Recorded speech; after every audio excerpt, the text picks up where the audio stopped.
Hello everyone, welcome to UPSC history revisited.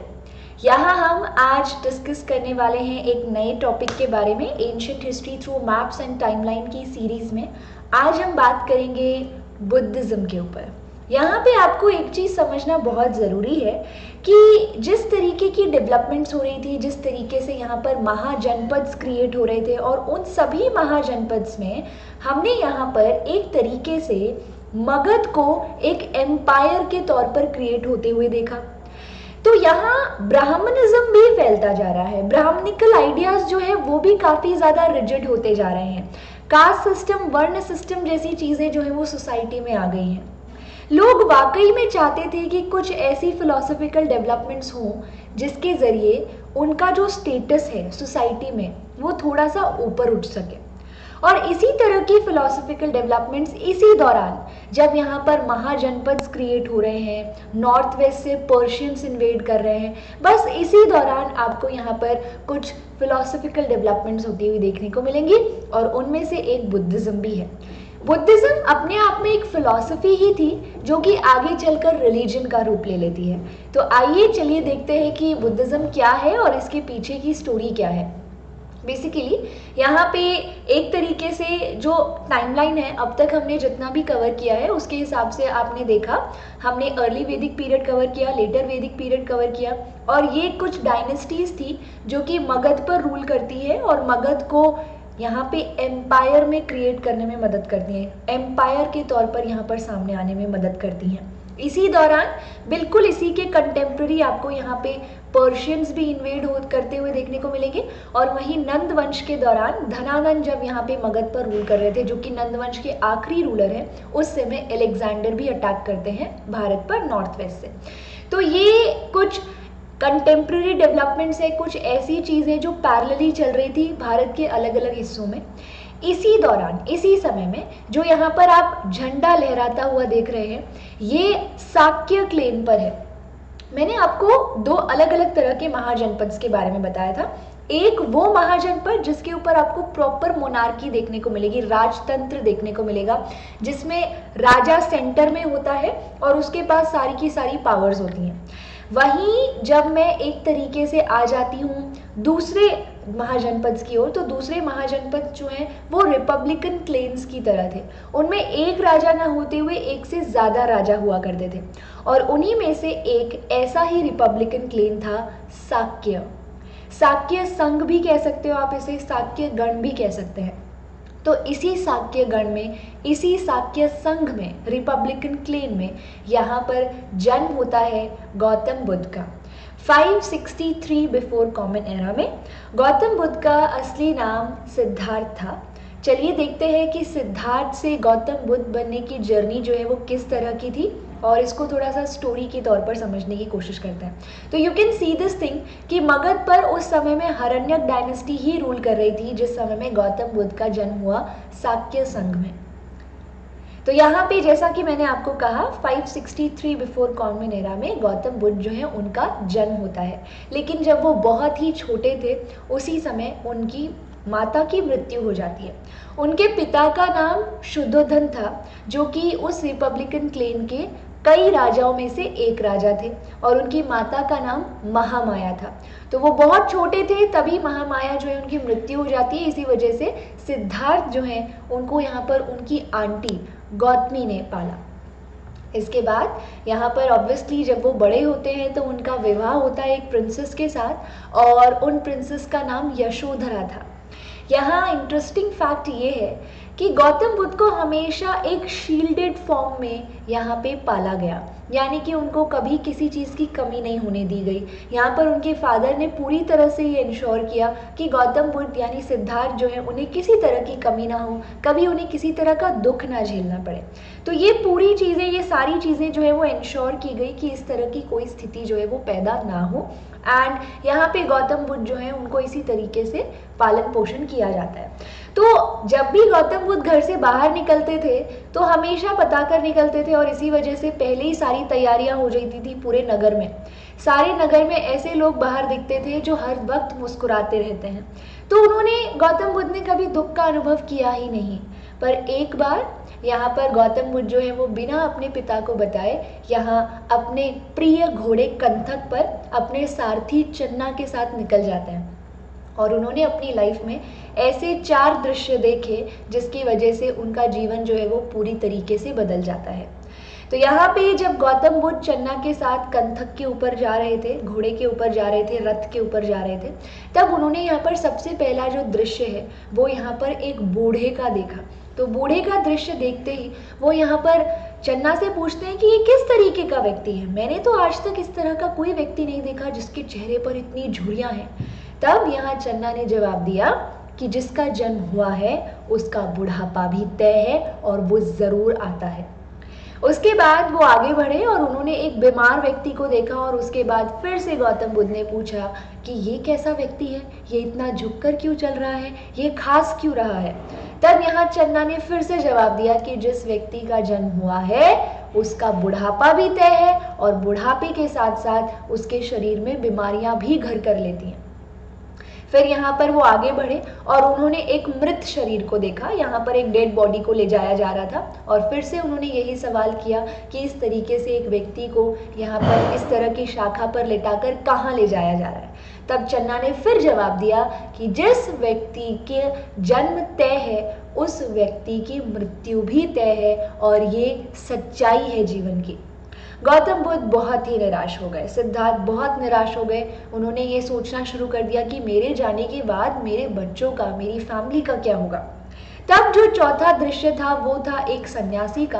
और तब यहाँ पे फिर से गौतम बुद्ध ने चन्ना से पूछा कि ये किस तरीके का व्यक्ति है, क्या इसे अपने परिवार वालों की चिंता नहीं, फिक्र नहीं सताती कि इसकी मृत्यु के बाद उसके परिवार का क्या होगा। तब चन्ना ने जवाब दिया कि बिल्कुल नहीं, ये एक ऐसा व्यक्ति है जो हर तरीके से यहाँ पर अपने फैमिली मेंबर से सारी रिलेशंस तोड़ चुका है। ये कल की बजाय अगर आज भी मर जाए तो भी इसको कोई पूछने वाला नहीं होगा। इसी वजह से ना इसे आज की फिक्र है ना कल की चिंता, ये अपने ही तौर पर जीवन जीता है। तो गौतम बुद्ध जो है उन्हें सन्यासी जीवन बेहतर लगा, खुशी का एक माध्यम लगा और इसी वजह से गौतम बुद्ध ने तय किया कि मैं भी अपने घर का त्याग करूंगा। लेकिन घर का त्याग करने के साथ साथ अपने बीवी बच्चे का त्याग करने के साथ साथ यहाँ पे उनके दिमाग में एक सवाल भी उठ रहा था और सवाल ये था कि आखिर इन सारे दृश्यों को देखकर मुझे इतना दुख का अनुभव क्यों हुआ। तो मैं यहाँ सन्यासी तो जरूर बनूंगा, लेकिन उस सन्यासी जीवन में इस प्रश्न का उत्तर ढूंढने की जरूर कोशिश करूंगा। और तब वो अपनी वाइफ और अपने छोटे से बच्चे राहुल को सोता छोड़कर यहाँ पर घर से निकल जाते हैं रातों रात। यहाँ ये जो पर्टिकुलर इवेंट है जिसमें गौतम बुद्ध अपने घोड़े पर रातों रात सोते हुए अपनी वाइफ को और बच्चे को छोड़कर चले जाते हैं, ये बुद्धिज्म में एक बहुत इम्पॉर्टेंट इवेंट है और इसको महाभिनिष्क्रमण कहते हैं। महाभिनिष्क्रमण मतलब कि एक तरीके से जिस तरह से वो घर से भागे, ओके। एंड उसके बाद वो यहाँ पर चन्ना जो है जो उनके सारथी थे उनको अपने सारी वेशभूषाएं दे देते हैं। यहाँ पर एक तरीके से गेरुआ रंग का जो कपड़ा है वो धारण कर लेते हैं और अपनी जटाएं जो है, अपने बाल जो हैं उनको भी काट कर यहाँ पर चन्ना को दे देते हैं और घोड़ा लेकर वापस जाने को कह देते हैं और उसके बाद वो पैदल निकल पड़ते हैं अपनी जर्नी पर। तो ये एक बहुत इम्पॉर्टेंट इवेंट है जो बुद्धिज्म में माना जाता है, जिसमें गौतम बुद्ध जो हैं वो यहाँ पर राजकाज सब कुछ छोड़कर सन्यासी जीवन की ओर बढ़ रहे हैं। जैसा कि मैंने आपको बताया वो अपने घर को तो त्याग चुके थे, लेकिन उनके दिमाग में एक सवाल था, आखिर इस दुख के पीछे का कारण क्या है। उन्होंने कोशिश की कि मैं इसका जवाब ढूंढने की ज़रूर कोशिश करूँगा मेडिटेशन के ज़रिए। ध्यान लगाने से कभी आपने ये सोचा हो, नॉर्मली अगर आपके सामने कोई सिचुएशन आ जाती है, कोई प्रॉब्लम आ जाती है तो आप एकदम से बौखला जाते हैं, उस समय में उसका सल्यूशन आपके पास नहीं होता। लेकिन अगर आप थोड़ा सा समय बीतता है तो आपके दिमाग में बहुत से सल्यूशंस आने लगते हैं। एक तरीके से अभी तक आपने जितना भी जीवन जिया है, जो दिमाग है उस पूरे जीवन के एक्सपीरियंसेस से कुछ ना कुछ कंक्लूड करके आपको सल्यूशन देने की कोशिश करता है। मेडिटेशन में ध्यान लगाने में भी कुछ इसी तरह की चीज़ें होती है।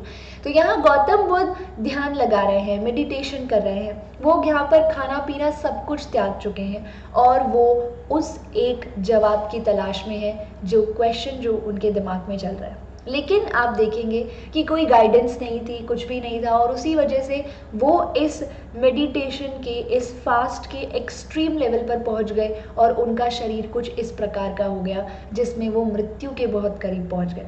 तब गौतम बुद्ध ने डिसाइड किया कि इस तरीके से तो मैं अपने जवाब को कभी हासिल नहीं कर पाऊंगा, और यहाँ से इसी पर्टिकुलर इवेंट से बुद्धिज़्म जो है उसकी पहली टीचिंग आती है, पहला ज्ञान जो बुद्धिज़्म का है, फिलॉसफी का पहला पार्ट आता है, वो है मध्य मार्ग या फिर मध्यम मार्ग। मध्यम मार्ग का मतलब क्या होता है? Middle path. यहाँ पे गौतम बुद्ध ने कहा कि हमें ऑस्टेरिटी में और लग्जरियस लाइफ में एक बैलेंस्ड जीवन जीना चाहिए। ना तो एक्सट्रीम लेवल पर ऑस्टर लाइफ, सन्यासी जीवन जीना चाहिए, ना ही एक्सट्रीम लेवल पर लग्जरियस लाइफ जीनी चाहिए। हमें इन दोनों को ही बैलेंस करके एक मध्य मार्ग यानी कि बीच का रास्ता अपनाना चाहिए।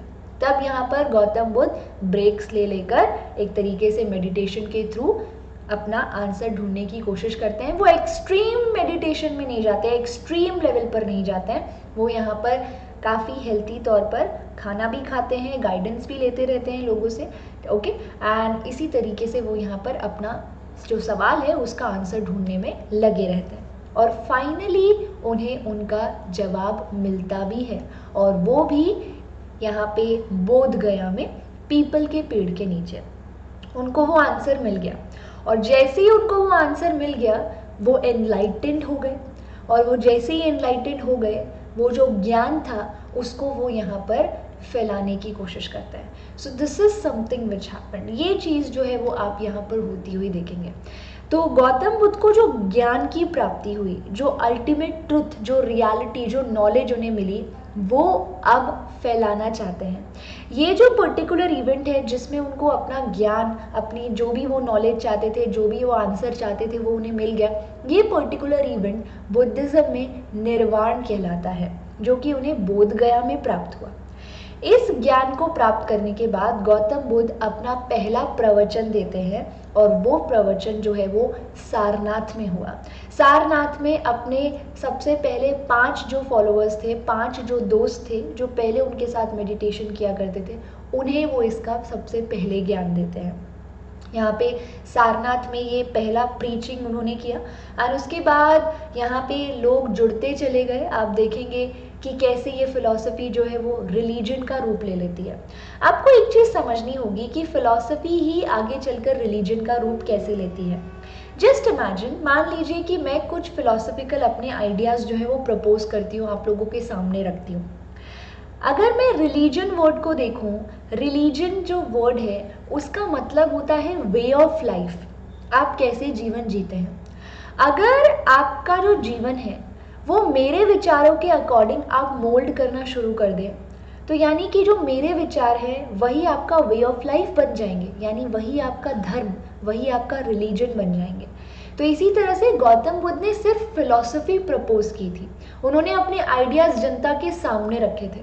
जनता ने क्या किया, उस आइडिया को यहाँ पर ग्रहण किया, अपने जीवन को उसी के अकॉर्डिंग मोल्ड करना स्टार्ट किया, एंड फाइनली वही जो बुद्धिस्ट फिलॉसफी है वो उनके जीवन का पार्ट बन गई और एक रिलीजन का रूप ले लेती है वो। गौतम बुद्ध ने यहाँ संघ सिस्टम भी स्टार्ट किया, यानी कि जो भी उनकी टीचिंग्स पर विश्वास रखते हैं वो गौतम बुद्ध के फॉलोअर्स बन सकते हैं, भिक्खु और भिक्खुनी बन सकते हैं, मॉन्क्स एंड नन्स बन सकते हैं, और यहाँ पे संघ में रह सकते हैं। संघ में एंट्री पाने के लिए यहाँ पर कोई वर्ण जो है वो मैटर नहीं करता, आप किसी भी वर्ण, किसी भी जाति के हो सकते हैं। इसी वजह से बुद्धिज़्म बहुत पॉपुलर हुआ, क्योंकि ये ब्राह्मणिज्म का जो ऑर्थोडॉक्स एलिमेंट था, यानी कि वर्ण और जाति सिस्टम, उसको एक तरीके से इनडायरेक्ट तरीके से अपोज करता है, और काफ़ी सारे लोग जो हैं वो इस नई फिलॉसफी की तरफ बहुत ज़्यादा प्रभावित भी हुए। वो यहाँ पर फैलाते रहे अपनी नॉलेज को 80 साल की उम्र तक, एंड फाइनली 80 साल की उम्र में उनकी मृत्यु हो गई। 80 साल की उम्र में यहाँ पर आप देख सकते हैं इसी तरह से लेटे लेटे उनकी मृत्यु हो जाती है और उनकी मृत्यु कुशीनारा में हुई, जो आज के समय में कुशीनगर भी कहलाता है। तो इस तरीके से 80 साल तक वो अपनी टीचिंग्स को इसी तरह से फैलाते रहे और उनके कुछ प्रिय, अगर मैं फॉलोअर्स की बात करूँ तो उनमें से आनंद, उपाली, महाकश्यप जैसे जो उनके शिष्य थे, डिसिपल थे, वो बहुत ही ज़्यादा पॉपुलर थे। एंड एक तरीके से आप देखेंगे कि गौतम बुद्ध की टीचिंग्स को कंपाइल करने का काम भी इन्हीं फॉलोअर्स ने किया है, ताकि गौतम बुद्ध तो चले गए लेकिन उनकी टीचिंग्स जिंदा रहें और वो आगे आने वाले लोगों को गाइड करती रहें। चलिए, तो यहाँ पर टाइमलाइन जो है उसमें ये स्टोरी जो है इसको एडजस्ट करने की कोशिश करते हैं। तो जैसे मैंने आपको बताया 563 बिफोर कॉमन एरा में उनका जन्म हुआ था। ओके, शाक्य संघ में, शाक्य क्लेन में उनका जन्म हुआ था। एंड यहाँ पर आप देख रहे हैं 483 बिफोर कॉमन एरा में उनकी मृत्यु हो जाती है 80 साल की उम्र में।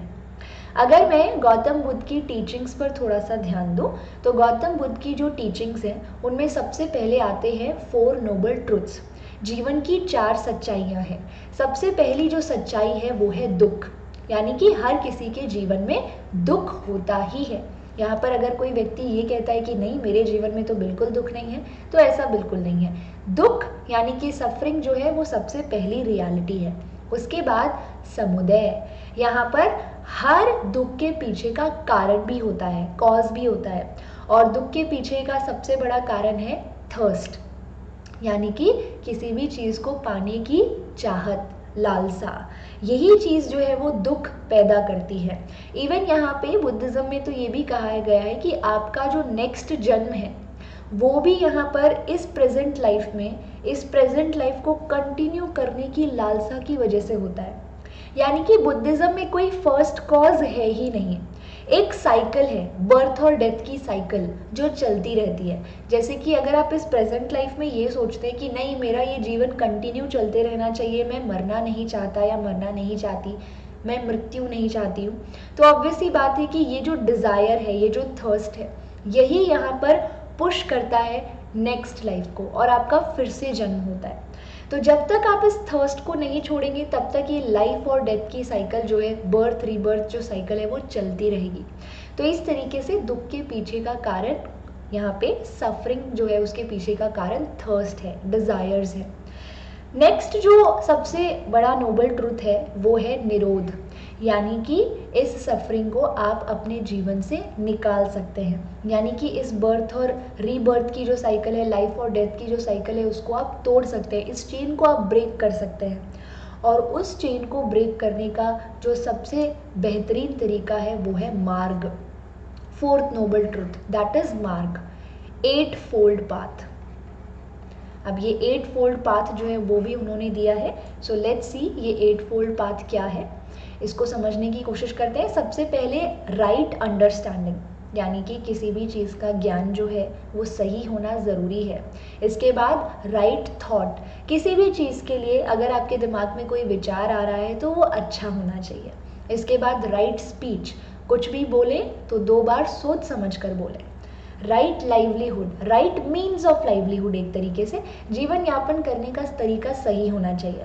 आपने यहाँ पर कुछ लोगों को चोरी करते हुए भी पैसा कमाते देखा होगा, कुछ लोगों को अच्छा काम करते हुए पैसा कमाते हुए देखा होगा। तो आपका जीवन यापन करने का जो तरीका है वो किसी और के लिए नुकसानदायक नहीं होना चाहिए। Right means of livelihood. इसके बाद राइट एक्शन, आपका जो कर्म है, आपका जो हर एक एक्शन है वो भी बिल्कुल सही होना चाहिए, वो किसी को नुकसान ना पहुँचाए। राइट एफर्ट्स, किसी चीज़ में अगर आप पूरे एफर्ट्स नहीं देंगे तो उसका रिजल्ट जो है वो दुख ही होगा। और यूपीएससी सीएससी की प्रिपरेशन में कुछ ऐसी ही बात है, अगर आप अपना mind and soul, heart and soul पूरा उसमें नहीं दे रहे तो ऑब्वियसली वो आगे जो रिजल्ट होगा वो दुख का कारण बनेगा। ओके, सो इस तरीके से right efforts are also very important. उसके बाद राइट कॉन्सेंट्रेशन, यहाँ पर आपको एक ही चीज़ के ऊपर कॉन्सेंट्रेट करने की जो यहाँ पे हम कह सकते हैं प्रैक्टिस करनी चाहिए। Okay, and obviously right mindfulness is also very important. एक तरह से राइट माइंडफुलनेस को आप स्मार्टनेस भी कह सकते हैं, यानी कि आपके आसपास होने वाली घटित घटनाएं जो हैं उनका पूरा आपको ज्ञान होना चाहिए। ऐसा नहीं है कि आप यहाँ पे फ़ोन में लेकर बैठे हुए हैं और आपके आसपास क्या चल रहा है उसके बारे में आपको कुछ पता ही नहीं है। तो सचेत होना is actually something which is important. तो right understanding, right mindfulness, right thought, right concentration, right speech, right efforts, right means of livelihood and right action, ये तरीका अगर आप फॉलो करते हैं, ये 8 फोल्ड पाथ अगर आप फॉलो करते हैं, तो आप यहाँ पर सफरिंग जो है उसको ख़त्म कर सकते हैं। और सफरिंग कैसे ख़त्म होगी? डिज़ायर्स जब ख़त्म होंगे। तो ये सारी चीज़ें जो है वो आपके अंदर डिज़ायर्स ख़त्म करती है और वो लाइफ और डेथ की साइकिल से आप फ्री हो जाते हैं। और वो जो फ्री होते हैं आप, वही स्टेज तो निर्वाण कहलाता है, मोक्ष कहलाता है। तो यही गौतम बुद्ध की टीचिंग्स थी और ये गौतम बुद्ध की स्टोरी जो कि हमने डिस्कस की। जैसा कि मैंने आपको यहाँ पर बताया कि एक तरीके से देखा जाए तो यहाँ पे चीज़ें पैरेलली चल रही हैं। एक तरफ आपको बड़े बड़े किंगडम्स बनते हुए देखने को मिलेंगे, दूसरी ओर आपको इसी तरह की फिलोसफिकल डेवलपमेंट्स भी होती हुई देखने को मिलेंगे। सो नेक्स्ट मॉड्यूल जो होगा उसमें हम एक और ऐसी ही फिलॉसफी के बारे में बात करेंगे जो बुद्धिज़्म के कंटेम्प्रेरी थी, और वो है जैनिज़्म। तो आपको ये मॉड्यूल कैसा लगा ज़रूर कमेंट सेक्शन में बताएं। एंड आज के कंटेक्स्ट में ये जो 4 नोबल ट्रुथ्स हैं या फिर ये जो 8 फोल्ड पाथ है, ये समाज को बेहतर बनाने में कैसे मदद कर सकता है, ये भी कमेंट सेक्शन में ज़रूर बताएं। तो आज का क्वेश्चन इसी बारे में होगा। सो यहाँ पर आज के मॉड्यूल में इतना ही। एंड यस, आप मुझे अनअकैडमी प्लस पर भी फॉलो कर सकते हैं। यहाँ पर आज ही रिजल्ट आए हैं यूपीएससी सीएससी के। यूपीएससी सीएससी की बेहतर प्रिपरेशन के लिए आप अनअकैडमी प्लस को ज़रूर सब्सक्राइब करें। वहाँ पर मैं डिटेल मैनर में हिस्ट्री और आर्ट एंड कल्चर के कोर्सेज ले रही हूँ। सो उसको सब्सक्राइब करना ना भूलें। सब्सक्रिप्शन में आपको दूसरे एडुकेटर्स के भी पूरे कोर्सेज देखने को मिलते हैं, जिसके ज़रिए आप यूपीएससी सीएससी का पूरा सिलेबस कवर कर सकते हैं। और यहाँ पर एक बहुत लंबी लिस्ट है अनअकैडमी लर्नर्स की जिन्होंने 2019 जो है उसके एग्ज़ाम को क्रैक किया है। तो ज़रूर यहाँ पर आप यूपीएससी सीएससी जो है इस कैटेगरी को सब्सक्राइब करें और सब्सक्रिप्शन पर 10% डिस्काउंट अवेल करने के लिए यहाँ रेफरल कोड revisit10 जो है उसका यूज़ करना ना भूलें। 10% डिस्काउंट आपको इस पर मिलेगा एंड मेरी गाइडेंस भी आपको ज़रूर मिलेगी। सो ज़रूर यहाँ पे अनअकैडमी प्लस को सब्सक्राइब करें। एंड यस, इस particular channel UPSC history revisited को भी सब्सक्राइब करना ना भूलें, वीडियो को शेयर करना ना भूलें। So thank you so much. Stay tuned.